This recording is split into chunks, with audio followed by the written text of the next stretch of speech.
Sabe o que faz o nome de uma cidade ecoar através do tempo? Não são só os prédios ou as datas nos livros de história, né? São as pessoas.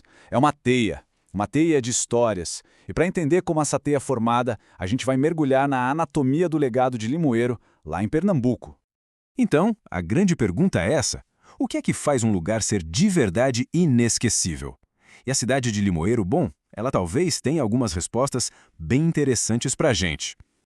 E a primeira pista já nos afasta um pouco das pedras e dos monumentos. A resposta parece estar nas pessoas, sabe? Mas histórias que a cidade conta através das suas figuras mais marcantes. Ok, vamos aprofundar isso aqui. Tem uma ideia central que define Limoeiro, uma dualidade que é fascinante. A cidade funciona como um ponto de partida que lança seus talentos para o mundo e, ao mesmo tempo, como um porto de chegada, que atrai gente de fora que acaba se tornando essencial. É essa via de mão dupla que molda o lugar. E é exatamente nesse fluxo, nessa troca constante entre quem vai e quem vem, que os legados da cidade se encontram, se misturam e se transformam. E olha, nada ilustra melhor essa dualidade do que duas figuras centrais. De um lado, Fernando Limoeiro. Nascido e criado lá, ele não só levou o nome da cidade consigo, como também exportou a cultura local, o mamulengo, para o Brasil inteiro. Do outro lado, o padre Luiz Sequin, um italiano que chegou não para tirar algo, mas para servir, e deixou um legado social e espiritual gigantesco. Um exportou cultura, o outro importou uma missão. E o que foi que o Fernando Limoeiro exportou? Ele foi um dos grandes difusores do mamulengo, essa forma tão rica e tradicional de teatro de bonecos do Nordeste. Mas ele não só praticou a arte, ele a levou para o ambiente acadêmico, virou professor na UFMG e garantiu que essa tradição se espalhasse de um jeito todo novo. E, ao mesmo tempo, o legado importado do Padre Sequin ganhou um reconhecimento que é raríssimo. O trabalho dele, incansável, com jovens carentes, através do instituto que ele fundou, foi tão profundo que a Igreja Católica o nomeou Servo de Deus. É o primeiro passo no caminho para a santidade.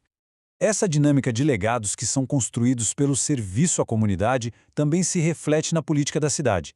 E a mudança fica muito clara quando a gente contrasta o poder de antigamente com a liderança de hoje. Para entender a mudança, a gente precisa primeiro entender de onde se partiu, o coronelismo. Aquele sistema histórico onde os grandes proprietários de terra, os coronéis, tinham um poder que era quase absoluto sobre a política e a vida das pessoas. E em Limoeiro, essa era tem um nome que ainda ecoa forte, Coronel Chico Heráclio. Ele representa esse modelo de poder antigo, uma figura que já faz parte tanto da história quanto, digamos, da mitologia da cidade. Agora, olhem bem para esse número. 70,06%. Não é um número qualquer. Essa foi a porcentagem recorde de votos que reelegeu o atual prefeito Orlando Jorge. Pensa só, numa terra marcada pelo poder dos coronéis, um número desses é uma virada de chave. Não é poder herdado, é poder conquistado nas urnas e de forma esmagadora. Então como é que se constrói esse tipo de liderança? A trajetória do Orlando Jorge mostra um caminho que foi todo forjado no serviço público. Começou como dentista do SUS, militante da saúde pública, depois passou pela Câmara de Vereadores, foi secretário de saúde, enfim, uma jornada construída de baixo para cima, no serviço direto à comunidade. Mas os legados de Limoeiro não vêm só de figuras isoladas, não. Existe um tecido cultural, uma espécie de alma coletiva, que conecta tudo isso e que vem nutrindo a cidade há gerações. E essa linha do tempo mostra bem que essa vibração cultural de Limoeiro vem de longe, desde o século XIX, com pilares da educação como Monsenhor Fabrício, passando pela fundação de uma sociedade musical lá em 1936, até os blocos de carnaval mais recentes. A cultura é uma força constante que não para de se renovar. E por falar em Monsenhor Fabrício, tem uma história dele que praticamente define o espírito de serviço da cidade. Ele recebeu uma das maiores honrarias da igreja, uma promoção que muitos sonhariam em ter. Mas ele recusou. E o motivo? Simplesmente para não ter que abandonar seus alunos. Um legado de dedicação à educação que foi colocado acima da glória pessoal. E que tal esse selo de aprovação cultural, hein? A bandeira do município foi criada por ninguém menos que Ariano Suassuna, um gigante da nossa literatura. Isso não é só um fato curioso, é uma verdadeira declaração. Mostra que a própria cidade se reconhece como um polo cultural relevante a ponto de merecer um símbolo desenhado por um mestre. Então, depois de olhar para todas essas histórias, vamos voltar à nossa pergunta lá do começo. O que, afinal de contas, define um legado duradouro em Limoeiro?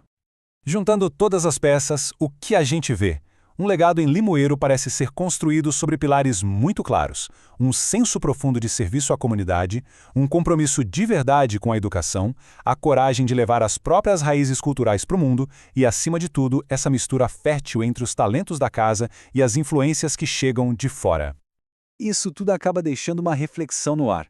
O modelo de Limoeiro nos mostra um caminho de como um legado é construído e faz a gente pensar, nas nossas cidades, por todo o Brasil, quem são as pessoas? Quais são as histórias que, neste exato momento, estão construindo os legados que o futuro vai lembrar?